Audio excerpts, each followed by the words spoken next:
Sometimes the families left behind by those people who have gone missing give up the little hope that they have, especially if it's taking a long time already. It may sound sad, but at some point in time, they've got to carry on and continue with their lives. Such is the case of Tara Grinstead. She had disappeared until her case went to a dead end. It was until 12 years later that the case had a lead, and it ended with an unexpected twist. Born in central Georgia, Tara Grinstead had a fairly ordinary childhood. She was conventionally pretty and very popular. She was a cheerleader in high school, and with the dreams of becoming a teacher, she went off to study at Middle Georgia College. During the year 1999, Tara had ignited another passion aside from teaching: beauty pageants. A talented singer, she eventually moved on to the state-level Miss Georgia pageant, but she had no idea of the horrors that were waiting for her there. Tara taught classes and even began working part-time as a middle school administrator, all while her heart remained in the world of pageants. She coached pageant contestants as her side job, helping with makeup and wardrobe. All was well, but it wouldn't be for long. One day, Tara attended a beauty pageant and enjoyed a cookout with some friends. Then, 2 days later, she mysteriously never showed up to work.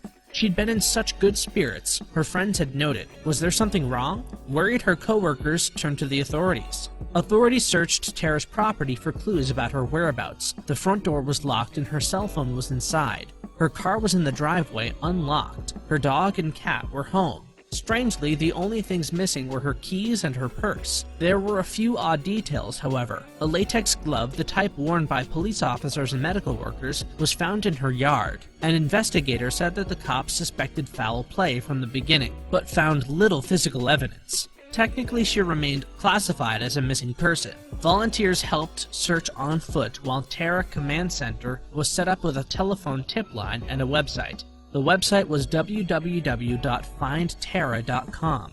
Rewards of $100,000 were offered for Grinstead's safe return or for information leading to an arrest and conviction if she was harmed. The authorities interviewed an ex-boyfriend who had dated Grinstead for 6 years, as well as other male friends that she had, but no one was charged. Her family appeared on 48 Hours, begging anyone with information to come forward. Tara's stepmother, Connie Grinstead, said that she believes there is a piece of the puzzle that is missing, and when that piece of information comes in, it would lead them to the answers of what happened to Tara. For 11 years and 4 months, the search for answers never stopped entirely. Eventually, despite the investigators' continued search, Tara was finally pronounced legally dead. The community was devastated. Despite her being pronounced dead, intrigue into the beauty queen's disappearance was very much alive. In 2016, filmmaker Payne Lindsay launched a hard-hitting true crime podcast that saw him traveling to Ocilla, Georgia, and doing a little research of his own. His podcast aired without providing any answers, but it did bring the case back into the public eye. Half a year after episode 1 aired, Georgia investigators received an interesting tip 11 years after Tara's disappearance in what one veteran investigator called the most complex and difficult case that he'd ever encountered. A tip blew the case wide open.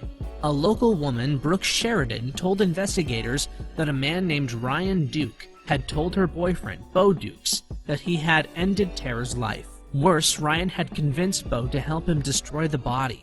After Brooke tipped off the investigators to Ryan's crime, she confronted Bo and told him to turn himself in. Currently, he is awaiting trial for concealing the incident that happened to Tara Grinstead.